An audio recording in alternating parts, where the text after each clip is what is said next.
Chinese-Indonesians, or Chindos as they shortly call it, are amongst the groups of diaspora that hail from the nation of China.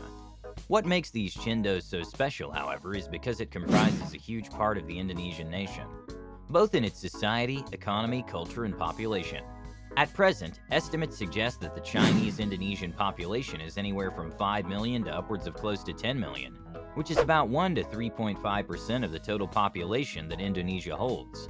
But while it is a minority when it comes to the overpopulated islands that Indonesia holds, they hold a huge stake within the very economy of Indonesia.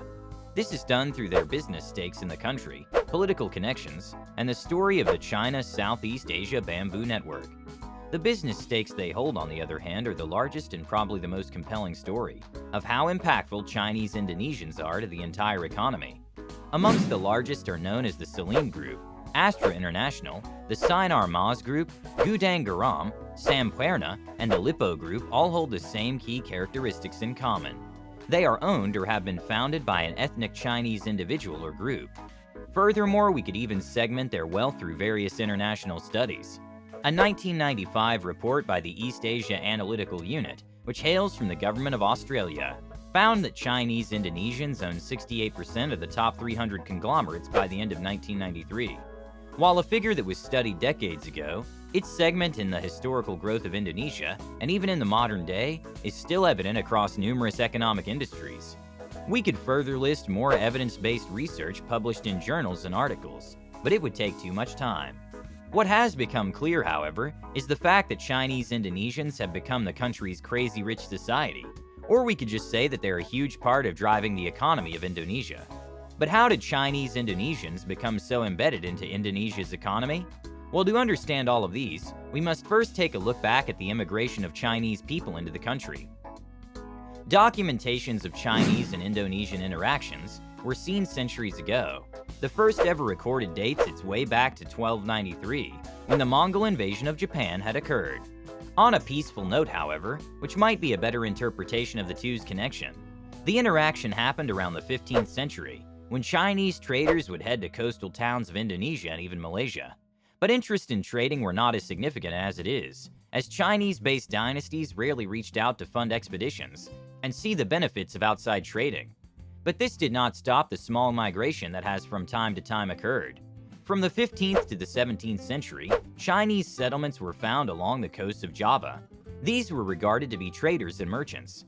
This could also imply the vast interest in business ideals of the Chinese, as they were even found to be mostly businessmen back in the day.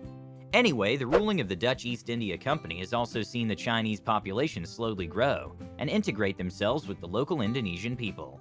Their population had grown from 300 in 1619 to over 10,000 by 1740. Quite a fast growth, which may have been fueled by the ease of traveling and the knowledge that a country south of China existed. The Chinese population would continue to grow, and what was more surprising is that they would give birth to powerful Chinese families, known as kabang atas, a term coined for a privileged social class that exerts economic, political, and social life in Indonesia. These Chinese populations were known for monopolizing many industries. While they were still functioning under the law governed to them, one that pushes them to still become temporary residents of the country, they still eventually continued to leverage what small an effort they can do. These policies were in fact evident not just through the 17th century, but ones that reached until the 20th. The Chinese were seen as outcasts because they mistreated the native Indonesian population, but that did not stop them from increasing in size, both economically and within its population.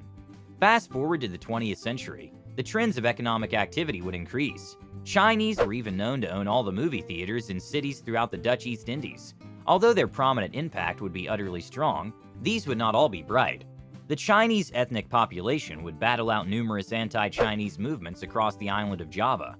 The long history of the two nations' collective cultural connection was harsh, as it was throughout the world. After all, non-native people of any nation were frankly seen as outcasts. The 1950s, however, would prove to be the most overwhelming moment of Chindos. The government at that time had implemented the so-called Fortress Program, locally known as Benteng Program, which is an economic policy that would allow native Indonesians to have an upper hand in business trade. This, of course, meant that Chinese and other groups living in the country turned into illegal activities. Whether the impact of this was quite positive, on the other hand, would be difficult to imagine. After all, the rise of an economy has a direct correlation with what policy it holds. But their contribution to the economy would still prove otherwise, and would even see a huge change in the year 1965, as regulations have shifted, which favored more economic expansions. The same timeline, a decade or two, would see the birth of the coming big conglomerates of Indonesia. Salim Group would be founded in 1972, Astra International by 1957, and the Lippo Group by 1950. The vast majority out there that were elitists and rich businessmen were even invited by the government to participate in economic development programs. While not thoroughly documented, we are sure that this may have helped push Chinese-Indonesians' interests in the country, whether it is through their connections or having more views on the entire economy. After all, it was also said that previous governments favored some of these Chinese-Indonesians and gave them quite a number of privileges, which impacted today's landscape, as some of them would become the big conglomerates known to Indonesia. The 21st century would earmark the change that Chinese-Indonesians wanted. Discriminations against these groups would end, and would invite them through many policies to support economic growth in Indonesia. This meant that their population that was unfavored by the Indonesian people would now be even invited to do business deals with the country.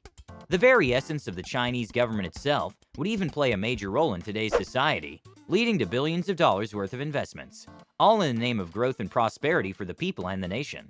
Even tourism would explode. In 2011, people from China would only number around 500,000 people, but by 2019, they emerged to become the second largest tourism group to come to Indonesia, recording over 2.1 million people. But what truly made Chinese-Indonesians rich, however, is quite a perplexing study. They date themselves as elitist and very rich throughout the history of not only Indonesia, but actually across Southeast Asia. Chinese migrants were known to have this essence, where they would emerge to become the richest in the Philippines, Thailand, Singapore, Malaysia, and many other nations around the world. Some have attributed their success to their culture, some due to the fact that they're a huge population. Some, however, would indicate it due to government influence, which was the backbone of their success, and some would say it's due to the bamboo network. In fact, overseas China actually controls $700 billion worth of combined wealth in Southeast Asia, which is more than the economy of the Philippines today, more than Thailand or even Malaysia. But we truly can't pinpoint the exact cause of their success, only the fact that they presumably were already rich throughout historical moments. Their success here on out, on the other hand, would probably be far more than we could see today and in history. Mainland China is playing a huge role in Southeast Asia, which means that we could expect further immigration towards the entire regional bloc, which would impact more Chinese businesses, probably more wealth stemming from their entrepreneurial spirit, or money from the mainland nation itself, and may even slowly integrate themselves throughout the government themselves. As a minority population still, it is truly shocking how they overturned against the tides and won economic success against the huge hundred millions of Indonesians. But don't get us wrong here. Even though they're clearly indicated to live in a rich society, not everyone is obviously successful, especially when the winner of today's mega conglomerates were quite tied into government operations, which may solely become the single reason for their success.